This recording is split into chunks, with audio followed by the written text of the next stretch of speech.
नमस्कार मित्रों, पहले हम बात कर चुके हैं इस बारे में, एक शख्सियत के बारे में, फिरोज़ गांधी के बारे में।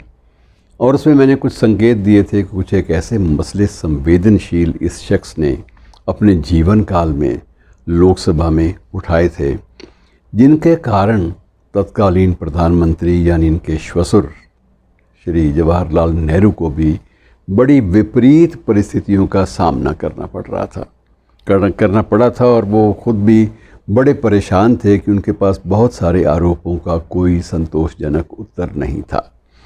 जो पहला मामला जो फिरोज़ गांधी ने उठाया था वो ये था कि इसने ये आरोप लगाया कि हरराम कृष्ण डालमिया, जो कि उस वक्त के एक बैंक के अध्यक्ष भी थे और एक इंश्योरेंस कंपनी के भी अध्यक्ष थे, चेयरमैन थे, उन्होंने इन्हीं दोनों कंपनियों से फंड्स डाइवर्ट करके बेनेट कोलमैन एंड कंपनी अर्थात टाइम्स ऑफ इंडिया ग्रुप के सारे समाचार पत्रों को ख़रीदा था। इनका यह आरोप था कि यह भ्रष्ट हथकंडा है।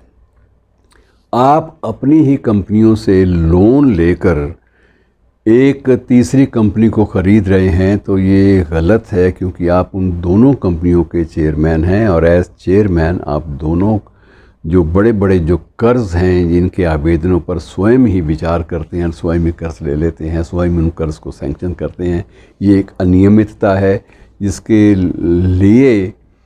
जिसको लेकर तत्कालीन संसद में बड़ा हंगामा कई महीनों तक चलता रहा और प्रतिपक्ष ने आड़े हाथों लिया कि ये आरोप एक ऐसे शख्स की ओर से आया है जो स्वयं भी प्रधानमंत्री के परिवार का एक बहुत नज़दीकी निकटतम संबंधी है, लेकिन वो भ्रष्टाचार को सहन करने की कुव्वत उसमें नहीं थी कभी भी।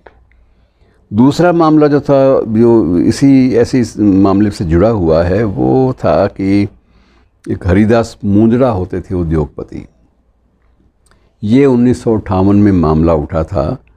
हरिदास मुंजड़ा सरकार द्वारा नियंत्रित LIC जीवन बीमा निगम, उसके साथ किए गए बहुत सारे घपलों में इन्वॉल्व थे, लिप्त पाए गए।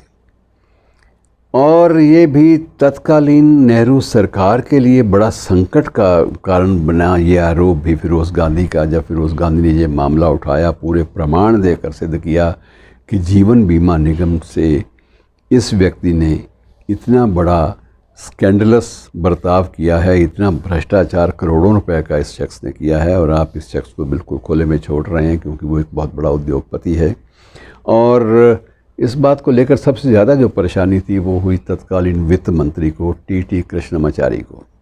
TT कृष्णमाचारी का नाम शायद आपने सुना भी होगा।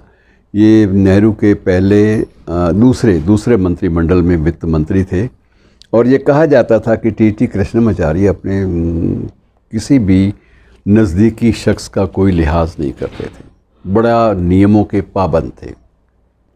लेकिन वो स्वयं भी उद्योगपति थे, ये बात अलग थी, लेकिन अपने उद्योगों का जो खाता था वो बिल्कुल अलग रखते थे। सत्ता के जब गलियारे में होते थे तो कभी अपने औद्योगिक हितों को बीच में नहीं आने देते थे।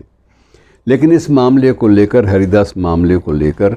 हरिदास मुंजड़ा के मामले को लेकर TT कृष्णमाचारी को आखिर त्यागपत्र देना पड़ा और ये त्यागपत्र उन परिस्थितियों के कारण सामने आया जो परिस्थितियां फिरोज़ गांधी ने पैदा की थी।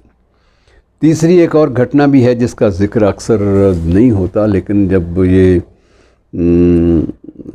स्वाधीनता, अब आजकल ये बात चली है कि हम लोग हर मामले में सूचना के अधिकार की बात करते हैं, और उस वक्त जो सेंसर के बारे में जो कानून बने थे, जब वो कानून पेश हुए तो इसने विरोध किया फिरोज़ गांधी ने, और इतना सशक्त विरोध था कि सरकार को इसके किसी भी आरोप का कोई उत्तर नहीं मिला था। स्वयं प्रधानमंत्री निरुत्तर हो गए थे कि अब इस आदमी का सामना करना बहुत मुश्किल है, क्योंकि जब भी आता है इतना वेल प्रिपेयर्ड होके आता है, इतना होमवर्क करके आता है संसद में, इसकी कोई भी दलील जो है उसे झुठलाना या उसे हाशी पे सरकाना बहुत मुश्किल होता है। तो उसने विरोध किया था कि ये निजी ज़िंदगी के जितने भी मामले हैं आप सरकार कि और से ऐसे मामलों में कोई दखल नहीं दे सकते और आपको निजी ज़िंदगी का सम्मान करना ही पड़ेगा।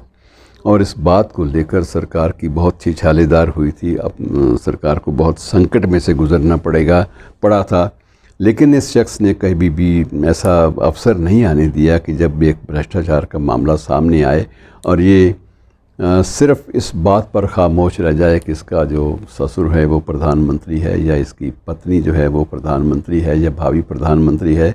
इस बात को लेकर इसकी सेहत पर कोई असर नहीं था, लेकिन दबाव में इतना था, तनाव में इतना रहा। इसको तनाव ये भी था कि श्रीमती गांधी से कभी भी पारिवारिक जो संबंध थे वो इन वर्षों में मधुर नहीं रहे थे। कारण एक ही था कि ये निजी ज़िंदगी को उसमें किसी का दखल पसंद नहीं करता था। श्रीमती गांधी के लिए ये एक उनको लगता था कि प्रधानमंत्री भवन में, जो कि उस वक्त 3 मूर्ति भवन प्रधानमंत्री का आवास हुआ करता था, कि वहाँ रहकर वो अपने पिता की ज़्यादा अच्छी देखभाल कर पाएंगी।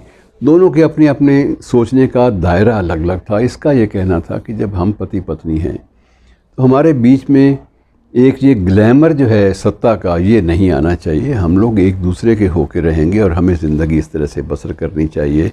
और मित्रों, इसी खींचतान में इतना दबाव इस पर पड़ा था कि 1960 में हृदय गति रुक जाने इसका देहांत हुआ।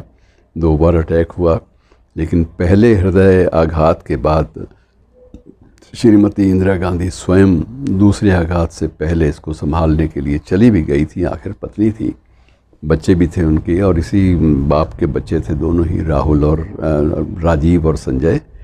तो सारी परिस्थितियां कई बार ऐसी होती हैं कि उन परिस्थितियों में समझौते की सतह पर उतरना बहुत मुश्किल होता है, बहुत पेचीदगी होती है। लेकिन इस शख्स की महानता यही थी कि फिरोज़ गांधी ने अपने जीते जी ना सैद्धांतिक रूप से कभी समझौता किया और ना ही पारिवारिक रूप से कोई समझौता किया। शुक्रिया दोस्तों।